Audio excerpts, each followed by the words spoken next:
বিকালের নাস্তা হিসেবে আমার কাছে তো এটা সেরা মনে হয়। বানানো যেমন সোজা, খেতে কিন্তু ভীষণ মজা। বলতে পারেন এক কথায় যে বানাতে, বানাতে শেষ হয়ে যাবে। আর বানানোর পরে অনেকক্ষণ পর্যন্ত ক্রিস্পিও থাকবে। ১ এর কাপ জন্য পরিমাণে প্রথমে বাঁধাকপি কুচি নিয়ে নিচ্ছি। আর এটা কিন্তু আমি ধুয়ে পানি ঝরিয়ে তারপর নিয়ে নিয়েছি। সাথে পেঁয়াজ কুচি দিয়ে দিচ্ছি ২ টা মিডিয়াম সাইজের।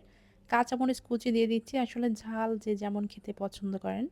ধনিয়া পাতা কুচি ১ টেবিল চামচ পরিমাণে, আদা রসুন বাটা ১ চা চামচ, হলুদের গুঁড়ো সামান্য, একটু জিরার গুঁড়া, একটু ধনিয়ার গুঁড়া আর স্বাদমতো লবণ। সেই সাথে 1/4 চা চামচ বেকিং পাউডার দিয়েছি। 1/2 কাপ পরিমাণে ময়দা দিয়ে দিয়েছি। এখন ভালো করে এটা মিশিয়ে নিব। পানি ছাড়া এটা ভালো মতো মিশিয়ে নিতে হবে। এরপর এটা আমি রেস্টে রেখে দিব ১০ মিনিটের মতো। অবশ্যই কিন্তু রেস্টে রাখতে হবে কারণ বাঁধাকপি থেকে অনেক পরিমাণে পানি ছেড়ে দিবে।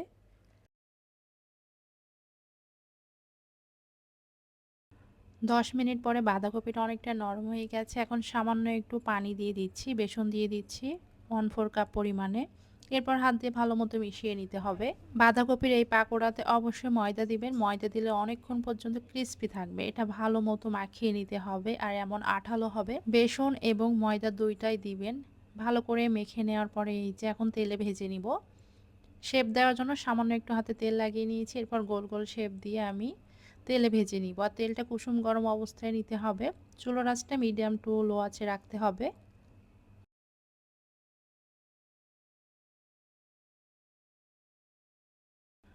সবগুলো নাস্তা আমি একই শেপের দিয়ে নিচ্ছি আর এটা কিন্তু বানিয়ে অনেকক্ষণ পর্যন্ত ক্রিস্পি থাকবে।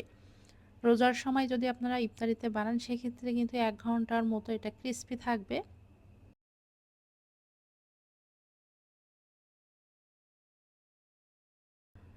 আর এটা এত বেশি টেস্টি অন্য সময় বিকালে নাস্তা হিসেবেও বানিয়ে নিতে পারবেন। বানাতে, বানাতে গরম, গরম কিন্তু এমনিতে খাওয়া হয়ে যাবে।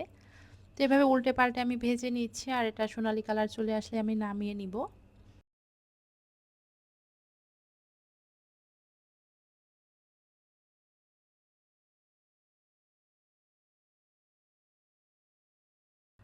এই যে প্রায় ভাজা হয়ে গেছে উল্টে পাল্টে এখন আমি নামিয়ে নিচ্ছি আর এটা কিন্তু যেকোনো সসের সাথে পরিবেশন করতে পারবেন।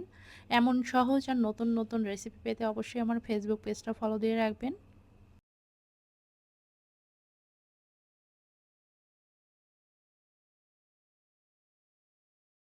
ভাজা শেষ নামিয়ে নিচ্ছি আর এটা দেখতে কিন্তু অনেক বেশি সুন্দর হয়েছিল আর সেই সাথে অনেক বেশি ক্রিস্পিও ছিল।